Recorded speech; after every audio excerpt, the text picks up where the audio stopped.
A very good morning friends. और आज हम बात करेंगे drug and magic remedies act के बारे में। Generally exam point of view से ये आपके लिए इम्पॉर्टेंट वीडियो है।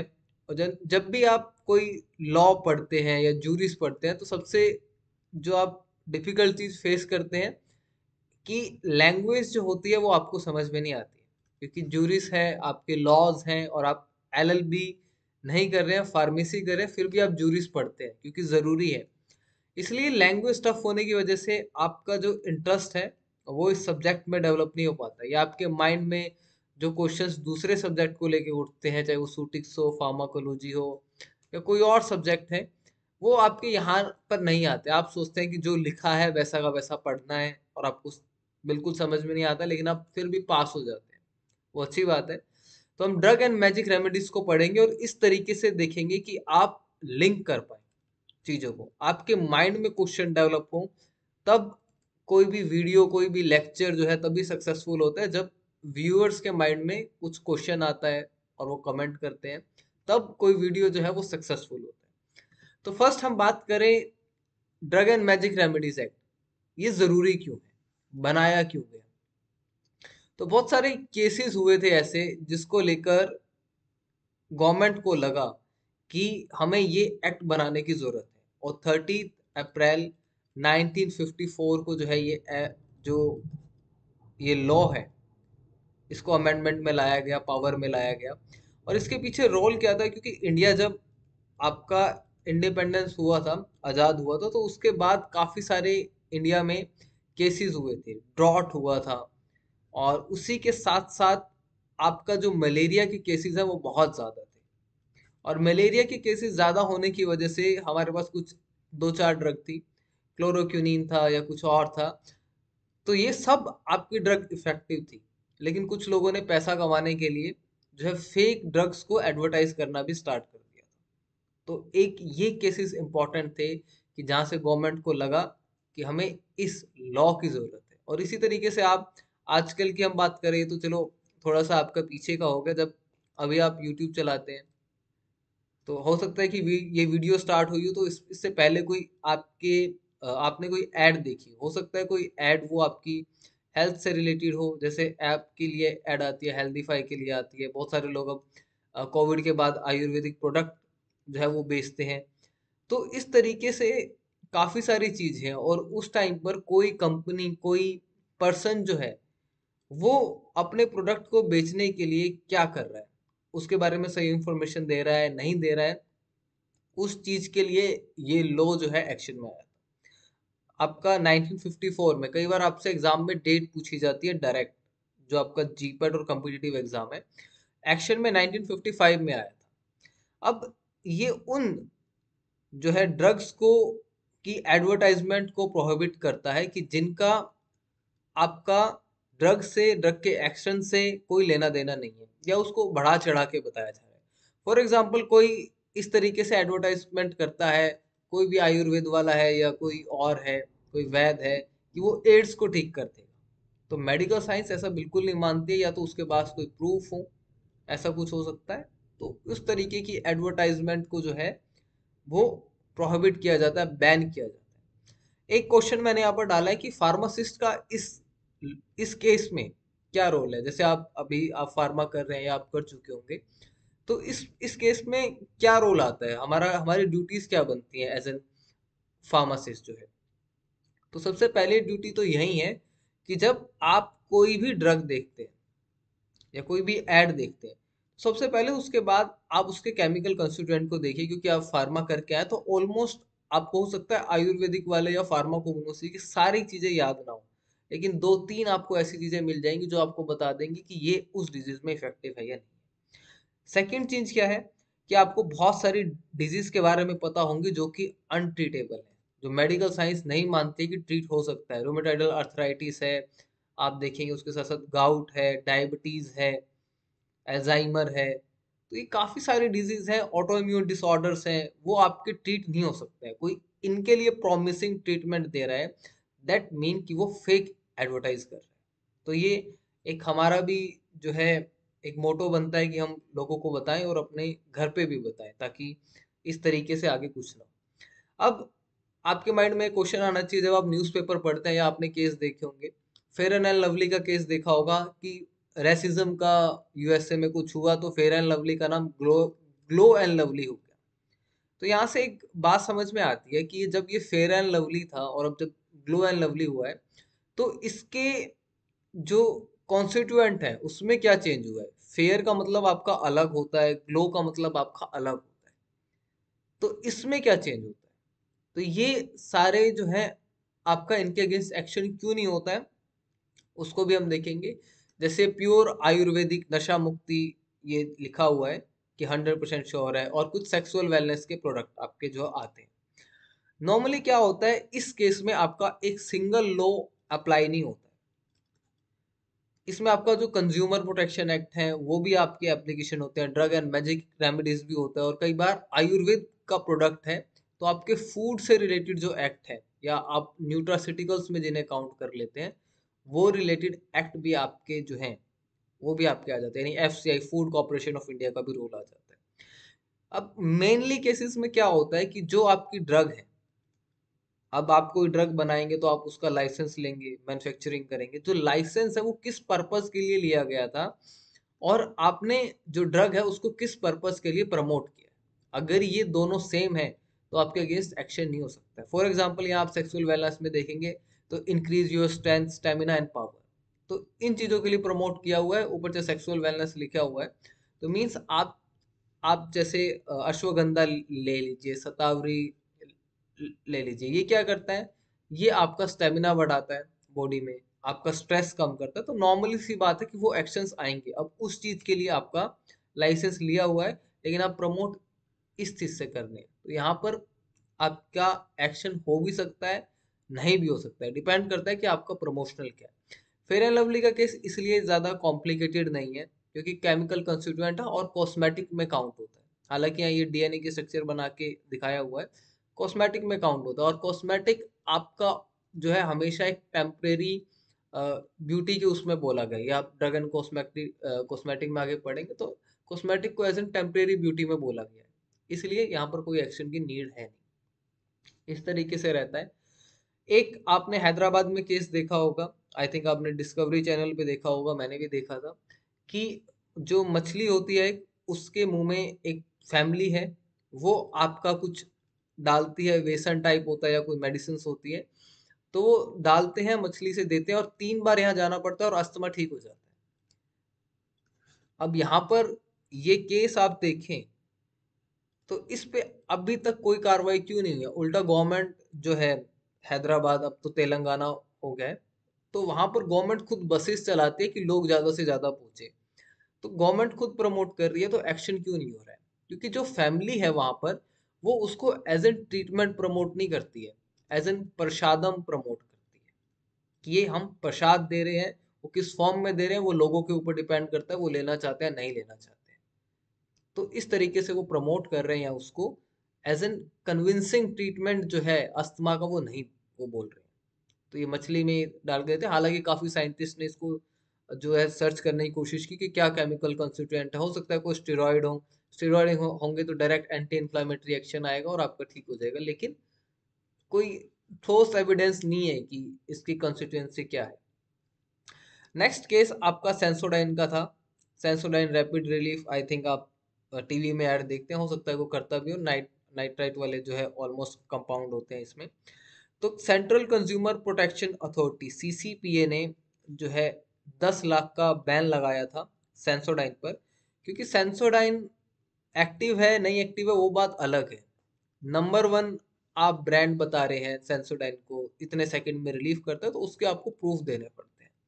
अगर आप वो चीजें नहीं कर पाते हैं तो आप जो एड में बता रहे हो, अगर उसके पास उसके लिए आपके पास प्रॉपर डॉक्यूमेंटेशन नहीं है, प्रॉपर प्रूफ नहीं है, तो आप वो चीज अपनी एडवर्टाइजमेंट में नहीं डाल सकते। तो 10 लाख का जुर्माना लगा था। एक डग एंड मैजिक रेमेडीज के साथ एक चीज और है कि आप सिर्फ एक लॉ के ऊपर एक्शन नहीं ले सकते हैं, उसके साथ साथ आप देखेंगे 2-3 लॉ और आपके मिक्सअप होते हैं, तब एक्शन होता है। देखते हैं कि किस लॉ के अकॉर्डिंग लॉ का इन्फ्रिंजमेंट हुआ है, उस बेसिस के ऊपर एक्शंस होते हैं।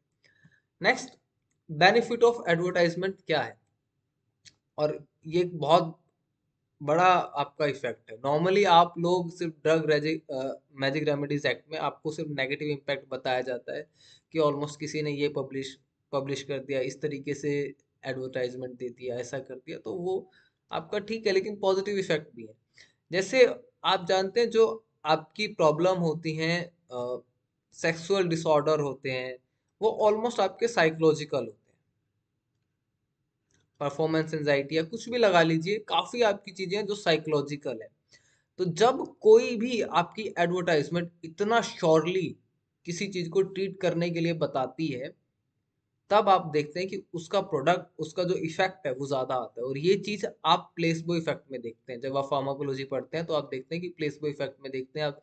सिंगल ब्रांड देखते हैं जिसमें पेशेंट को नहीं पता होता, डबल ब्रांड देखते हैं जिसमें पेशेंट और डॉक्टर को नहीं पता होता, ट्रिपल ब्रांड देखते हैं जिसमें पेशेंट, डॉक्टर और जो एजेंसी काम कर रही है, क्लिनिकल ट्रायल कंडक्ट करा रही है, उनको भी नहीं पता होता है।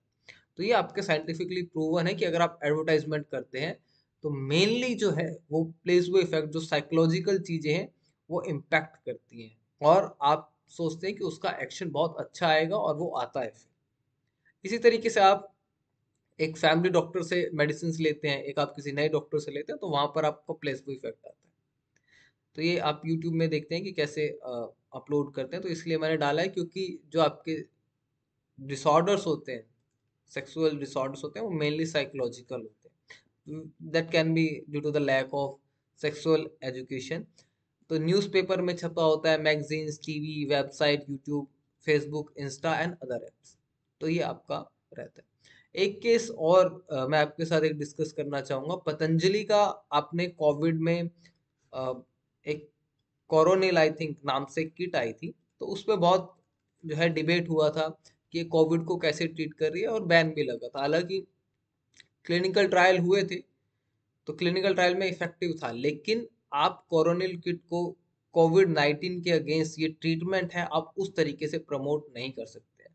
तो स्टार्टिंग में ये था कि वो कोरोनिल को कोविड-19 के ट्रीटमेंट के बेसिस पे प्रमोट कर रहे थे। बाद में इस कोरोनिल की किट को एज एन रेस्पिरेटरी स्टिमुलेंट या इस तरीके से ट्रीट किया गया कि ये नॉर्मल जो इन्फ्लुएंजा टाइप होता है उसमें इफेक्टिव है। लेकिन ये बिकती कोरोनिल नाम ऐसा रखा गया है कि कोविड-19 से ज़्यादा रिलेटेड है, तो एक्शन नहीं हुआ था और इसलिए मार्केट में बिक रही है। हालांकि कोविड-19 के अगेंस्ट इसमें लिखा हुआ है कि प्रोटेक्टिव इफेक्ट देती है, ट्रीटमेंट नहीं है।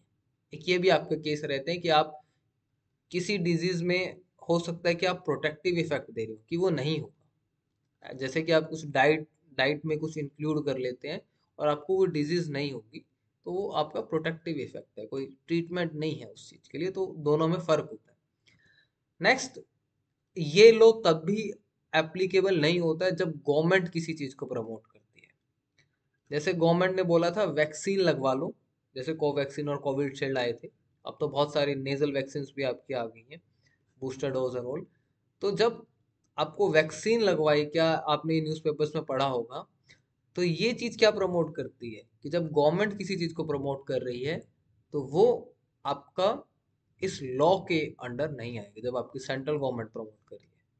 तो ये भी एक आपका इंपॉर्टेंट पॉइंट होता है। नेक्स्ट, अगर कोई पर्सन जो है इस तरीके से, इन जो डिजीज के नाम यहाँ पर मेंशन है, लिस्ट बहुत लंबी है, अगर इन डिजीज को कहता है, क्लेम करता है कि वो ट्रीट या प्रिवेंट कर सकता है, तो वो इस लॉ के अंडर आता है, the magic and the drug and magic remedies act के अंदर आता है। अभी तक मैंने आपको डिफ्रेंशिएट नहीं किया है कि किसे आप ड्रग बोलेंगे, किसे आप मैजिक बोलेंगे। ठीक है, तो इसमें अपेंडाइटिस है, डायबिटीज है, उसके साथ साथ प्लेग है, मेंस्ट्रुअल फ्लो की डिजीज है, प्यूरेसी है, गैंग्रीन है, रूमेटाइटिस है, फीमेल की डिसऑर्डर है, सेक्सुअल इम्पोटेंसी है, एपिलेप्सी है, किडनी स्टोन्स है, काफ़ी सारी चीज़ें हैं कि जिसको आप देखेंगे और आप बोलेंगे कि ऑलमोस्ट सारे डिजीज कवर है। लेकिन आप फिर बोलेंगे कि ये आयुर्वेद वाले जो आयुर्वेदिक ट्रीटमेंट है वो किस बेसिस पे हो रहा है, या होम्योपैथिक है, ये सारी चीज़ें आएंगी। उसके अलावा आप अस्थमा और एड्स, अस्थमा का एग्जांपल मैंने अभी आपको एक हैदराबाद वाला दिया था। इसके साथ साथ एड्स में भी आप देखेंगे बहुत जगह लिखा हुआ मिलता है। तो ये आपकी डिजीज है जिनके लिए कोई क्लेम नहीं कर सकता है कि वो ट्रीटमेंट आपको दे सकते हैं, क्योर कर सकते हैं। नेक्स्ट डेफिनेशन की बात करें, एडवर्टाइजमेंट क्या होता है? एडवर्टाइजमेंट आपका कोई नोटिस हो सकता है, सर्कुलर हो सकता है, लेबल हो सकता है, रैपर हो सकता है, डॉक्यूमेंट हो सकता है, कोई आपकी वीडियो हो सकती है, कोई साउंड हो सकता है। और इसके साथ साथ जैसे आप बसों में देखते हैं लोग बोल रहे होते हैं, वो एक वो डिब्बे में 10-20 गोलियां देते हैं 10 रुपए की, तो ऑरली भी हो सकता है, उसको आप एक ऑरल मार्केटिंग टाइप मानते हो। तो उस चीज को भी आप उसमें ही काउंट करते हो कि एडवर्टाइजमेंट कुछ भी हो सकता है। Notice, circular, label, wrapper, document. Sound यहाँ पर इसलिए इंक्लूड किया गया है क्योंकि रेडियो पे भी आपका बहुत सारी एडवर्टाइजमेंट आती है।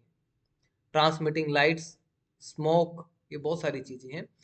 ड्रग आपका क्या होता है? Drug includes medicine for the internal and external use of human beings और एनिमल, जो वेटनरी में यूज होती हैं।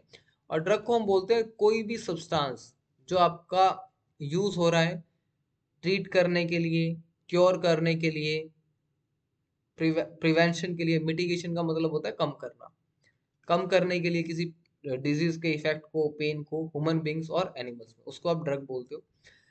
और इस तरीके से आप और भी बोल सकते हो any article other than food, क्योंकि फूड में जो चीजें आ जाती हैं आप उसको एज ए ड्रग काउंट नहीं करते हो, आप उसको सप्लीमेंट या फिर न्यूट्रास्यूटिकल्स में काउंट करके आप उन्हें देते हो।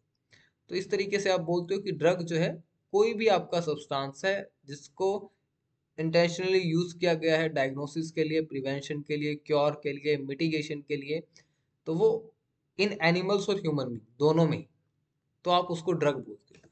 अब जो मैजिक रेमेडीज क्या है? इंक्लूड्स ए तलिस्मैन, ये आप जो ताबीज बना के देते हैं उसको आप ये बोलते हो तलिस्मैन, उसको आप मैजिक रेमेडीज में बोलोगे। मंत्रा, हालांकि आयुर्वेदा में मंत्रा को बहुत माना गया है और इसके अगेंस्ट कोई लीगल एक्शन नहीं होता। आपने काफी सुना होगा, आधे सर का दर्द मंत्र से ठीक होता है, और होता भी है। काफी लोग ठीक हुए हैं, इफेक्ट आता है, वो साइकोलॉजिकल है, प्लेसबो है, या कोई फ्रीक्वेंसी प्रोड्यूस होती है उन मंत्रों से, वो अभी तक नोन नहीं है। लेकिन उसको मैजिक रेमेडीज में काउंट करते हैं क्योंकि कई बार हिप्नोटिक्स के या हिप्नोसिस के केस भी देखे गए कि हिप्नोसिस करके जो है गलत तरीके से यूज किया है। कवचा और any other charm of pine कि जो कि आपका मिरेकुलस पावर होने की बात करता है डायग्नोसिस, क्योर और मिटिगेशन का ह्यूमन बींग्स और एनिमल में। तो ये आपका मैजिक रेमेडीज में आता है। हालांकि काफ़ी चीज़ें होती हैं दिल्ली और काफ़ी आसपास के एरिया में सर्वाइकल को ठीक किया जाता है।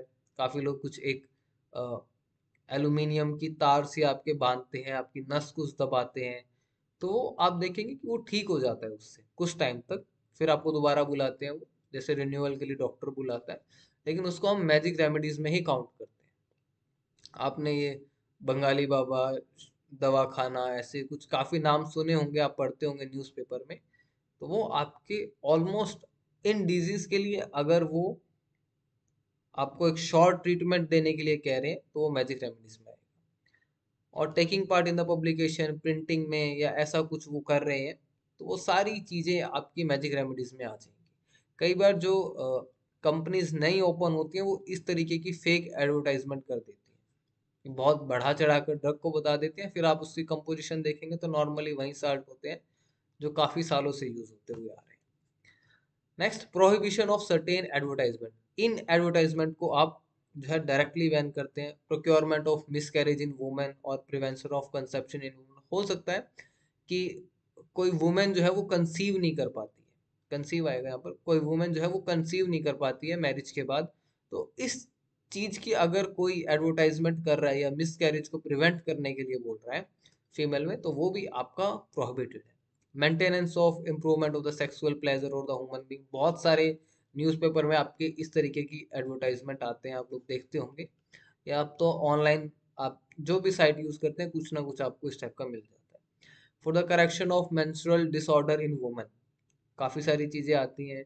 कुछ इलेक्ट्रिकल इंस्ट्रूमेंट हैं, वैसे आता है। हालांकि अब तो बहुत सारी चीज़ें हैं जो आपके टाइम के साथ इवॉल्व हुई है, जैसे ओव्यूलेशन किट है, ये आपका साइंटिफिक है कम्प्लीटली। तो ये आपको हेल्प करता है कि किस टाइम पर वुमेन के कंसीव करने के चांसेस ज़्यादा होते हैं। तो काफ़ी सारी चीज़ें इवॉल्व हुई हैं, और ड्रग और मैजिक रेमेडीज एक्ट थोड़ा और पावरफुल भी हुआ है जैसे जैसे चीज़ें आपकी मेडिकल साइंस में बढ़ती है और लोग अवेयर होती हैं।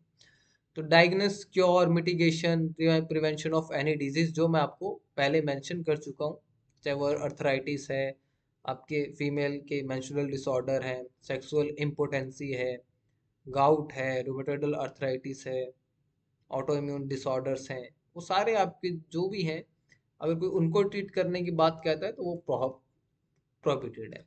अब एक्सेप्शनल क्या है? जैसे आपके माइंड में बहुत सारे केसेस अभी तक जमा हो गए होंगे कि इसके अगेंस्ट एक्शन नहीं हुआ, इसके अगेंस्ट एक्शन नहीं हुआ है, तो वो आपका क्यों है? आप देखेंगे कोई अगर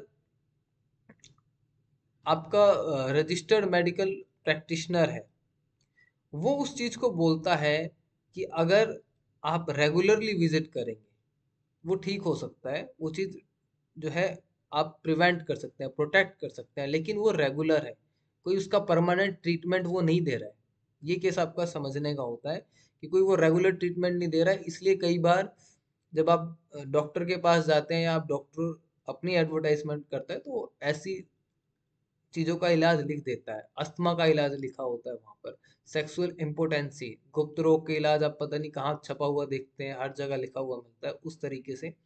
और उसके साथ साथ आप देखेंगे कैंसर या जो आपकी गठिया बा, जो आप रोमेटोइड अर्थराइटिस गाउट बोलते हैं, तो वो लिखा होता है, बट दैट डजंट मीन कि वो उसके लिए कोई श्योरेबल ट्रीटमेंट दे रहे हैं। कोई शॉर्ट ट्रीटमेंट नहीं होता है वहाँ पे, वहाँ आपको दोबारा दोबारा कंसल्टेंसी के आपको कंसल्ट करने के लिए बुलाया जाता है। हो सकता है वो चीज़ प्रिवेंट हो, जब मेडिकल साइंस नहीं मानती है तो रजिस्टर्ड मेडिकल प्रैक्टिशनर वो चीज़ श्योरली नहीं कर सकता है, वो एडवर्टाइजमेंट के लिए लिखता है कि इलाज पॉसिबल है, क्योंकि कोई परेशान है तो वो डॉक्टर तक आएगा, कंसल्ट करेगा और जो प्रोटेक्टिव इफेक्ट है उसको रिलीफ के लिए चलाया जाएगा। इसके बाद जो आयुर्वेद की ड्रग है, अगर उन्हें ड्रग टेक्निकल एडवाइजरी बोर्ड, ये मैं अपनी एक वीडियो में पहले ही बता चुका हूँ कि कैसे काम करता है, क्या काम करता है, अगर वो उन ड्रग्स के यूज के लिए बोल देता है, चाहे वो आयुर्वेदिक है, यूनानी है, मेडिसिन में है, तो उनके अगेंस्ट कोई एक्शन नहीं होता। तो डीटीए बी का भी रोल आता है, इसलिए मैंने आपको बोला था कि आप एक सिंगल लॉ के बेसिस पे किसी कंपनी, किसी ड्रग, किसी एडवर्टाइजमेंट के अगेंस्ट आप जो है एक्शन नहीं ले सकते। आपको देखना पड़ता है कि कौन सा लॉ और कब उसका इन्फ्रिंजमेंट हुआ है और कितनी बार हुआ है। तो इस तरीके से देखा जाता है कि आप उस चीज को लेते हैं। जैसे बहुत सारे जो आयुर्वेदिक हैं, वैद हैं, उनको बहुत नॉलेज है और उनकी नॉलेज का यूज होना चाहिए, तो ये बात गवर्नमेंट भी सोचती है, प्रमोट करती है, इसलिए बहुत सारी ड्रग आप आयुर्वेदिक यूनानी की ट्रीटमेंट्स में देखते हो।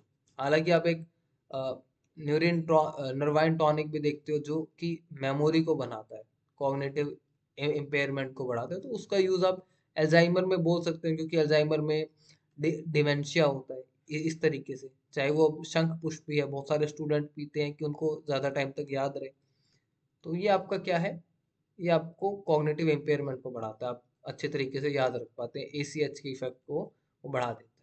तो ये आपका नॉर्मल जो है वो साइंटिफिक चीजें हैं जो प्रूव्ड है।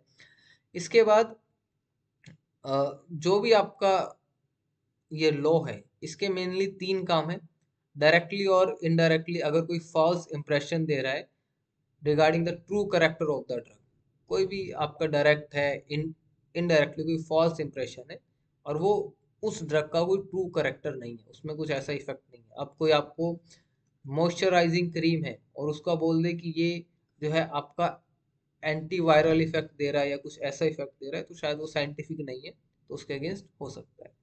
Next, make a false claim for the drug, यही आपका सेम ही केस बनेगा। हो सकता है कोई ड्रग एंटीवायरल है, लेकिन उसका इफेक्ट जो है बिना साइंटिफिक अप्रूवल के एंटी फंगल बता दिया जाता है, वो काफ़ी हद तक ठीक नहीं होगा। और कोई भी एक्सिपिएंट है या उसका कोई मिसलीडिंग इफेक्ट बताया जा रहा है, कई बार आपने अडल्टेटेड ड्रग या एक स्पाउस ड्रग, आई थिंक कुछ ऐसा नाम होता है, species drug, I am not remembering it, but उसमें क्या होता है, ड्रग कोई और होती है अंदर और आप उसे प्रमोट किसी और नाम से कर रहे होते हैं, तो इस टाइप की केसेस आप देखते हैं। नेक्स्ट, एक और चीज है कि इस लॉ के अकॉर्डिंग कोई भी आपका जो है यहाँ पर एडवर्टाइजमेंट के लिए कोई भी डॉक्यूमेंट इंपोर्ट या एक्सपोर्ट नहीं कर सकता है किसी भी टेरिटरी में, जब तक आपको परमिशन नहीं जो है गवर्नमेंट परमिशन नहीं देती, आप प्रमोट नहीं कर सकते हैं बाहर किसी ड्रग को। और अगर वो मैजिक रेमेडीज के अंदर आता है तो बिल्कुल भी नहीं हो सकता जब तक आपको drug and magic remedies act के अकॉर्डिंग आपको परमिशन नहीं मिल जाता है। आप ना इम्पोर्ट कर सकते हैं उस चीज़ को, ना एक्सपोर्ट कर सकते हैं और ना उसको एडवर्टाइज कर सकते हैं। तो ये आपका रहता है। नेक्स्ट पेनल्टी की अगर बात करें, अगर फर्स्ट कन्विक्शन है, पहली बार किसी ने किया है, तो उसको प्रिजन हो सकता है, मतलब 6 महीने की जेल हो सकती है और एक फाइन लग सकता है या फिर दोनों हो सकते हैं। सेकेंड केस क्या है, अगर दोबारा ऐसा होता है तो जो इम्प्रिजनमेंट है वो 1 साल की हो सकती है, फाइन और बोथ। इसके साथ साथ जो भी ऑफिसर्स होते हैं, गैजेटेड ऑफिसर, उनको पावर होती है कि वो एंट्री करें किसी के प्रेमिसेस में, कि जैसे अब कोई दुकानदार ऐसा कर रहा है, कोई फेक डॉक्टर वैसा कर रहा है, तो वो उसको प्रेमिसेस को सर्च कर सकता है, सीज कर सकता है, एग्जामिन कर सकता है। और ये बहुत ज़रूरी है कि किसको ये पावर देनी है, क्योंकि कई बार कंफ्यूजन इस चीज़ में रहता है कि स्टेट और सेंट्रल में, कि ये पता नहीं होता है कि पावर किसके हाथ में है, सर्चिंग की, वारंट करने की, या जो भी आपका एक्टिव कंस्टिट्यूएंट्स है उसको सीज करने की। नेक्स्ट इंपॉर्टेंट एक और चीज है इंडेमिनिटी। नो सूट प्रिकॉशन और another legal actions shall lie against a person anything which is done in good faith और intended to be done under this action. ये आपको सिमिलरली वही केस आपका बताता है जो मैंने आपको बताया था प्रसादम वाला, हैदराबाद का, कि कोई एक अच्छे फेथ के लिए कुछ वैसा कर रहा है कि लोगों में फेथ डेवलप हो रहा है और वो ठीक हो रहे हैं, तो उसके अगेंस्ट ये एक्शन नहीं लेते। ऐसा लॉ में लिखा है कि कोई ऐसा लीगल एक्शन नहीं होता अगर गवर्नमेंट चाहे तो। इस चीज में होता है, लेकिन वो उस चीज को प्रमोट उस तरीके से ना करे जैसे वहां पर प्रसाद को लेकर ट्रीट किया गया है, वैसे ही कुछ लोग और तरीके से ट्रीट करते हैं। या कोई, अब कोई फिजिकल एक्सरसाइज में उसको, जैसे आप फिजियोथेरेपिस्ट के पास जाते हैं, कोई नस दबाना या कुछ कड़ा बांधना, उसको फिजियोथेरेपिस्ट में वो आपका रख लेता है, तब इस एक्ट के अंडर वो कार्रवाई नहीं होती है। नेक्स्ट, ये एक्ट यहाँ पर नहीं अप्लाई होगा। पहला मैंने आपको बता चुका था कि कोई साइन बोर्ड लगाता है कोई मेडिकल प्रैक्टिशनर या वैसा, वो सिर्फ आपको कंसल्टेशन के लिए एडवर्टाइज कर रहा है कि अगर आपको वैसी दिक्कत है तो आप आ सकते हैं, क्योंकि ऑल ओवर वर्ल्ड में उसका कोई ट्रीटमेंट नहीं है मेडिकल साइंस में, तो सभी एक तरीके से जो पेशेंट है उसको अपनी तरफ अट्रैक्ट करते हैं। नेक्स्ट, जो आपका सेक्शन 3 में कुछ ऐसी चीजें मेंशन है, कुछ बुक्स हैं जैसे आयुर्वेदा या कुछ वैसा है, तो अगर वहाँ है तो आप उसके अगेंस्ट नहीं होगा। उसके साथ साथ किसी चीज को जो है वो आपका गवर्नमेंट जो है वो पब्लिश कर रही है, गवर्नमेंट प्रमोट कर रही है, तब भी ये लॉ वहां पर अप्लाई नहीं होता। एंड वन अनदर पॉइंट, कि अगर कोई ड्रग जो है कॉन्फिडेंशियली मेडिकल प्रैक्टिशनर के पास भेजी जाती है कि वो इस ड्रग का एक्शन देखे या कुछ करे, तब भी ये चीज़ें वहाँ पर एप्लीकेबल नहीं है, ये लॉ एप्लीकेबल नहीं है। और ऐसा ही कि अगर जो पहले कोई ड्रग जो थी इस एक्ट के अगेंस्ट जो है वो प्रोहिबिटेड थी उसका प्रमोशन, लेकिन अगर गवर्नमेंट बाद में अलाउ कर देती है तो उसका प्रमोशन हो सकता है, उस पर फिर ये लॉ एप्लीकेबल नहीं होगा। ठीक है। अगर सेंट्रल गवर्नमेंट चाहे तो किसी ड्रग को पब्लिक इंटरेस्ट के लिए इस लॉ से बाहर कर सकती है और अंदर भी कर सकती है, वो गवर्नमेंट के ऊपर डिपेंड करता है, सेंट्रल गवर्नमेंट के ऊपर डिपेंड करता है, वो कभी भी कर सकती है, किसी भी ड्रग को कर सकती है।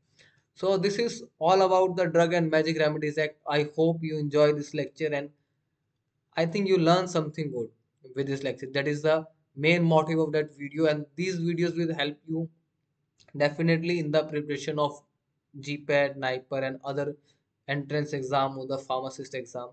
Thank you so much. Subscribe our channel for the more videos and the informative videos. All the best for your exams. Thank you so much.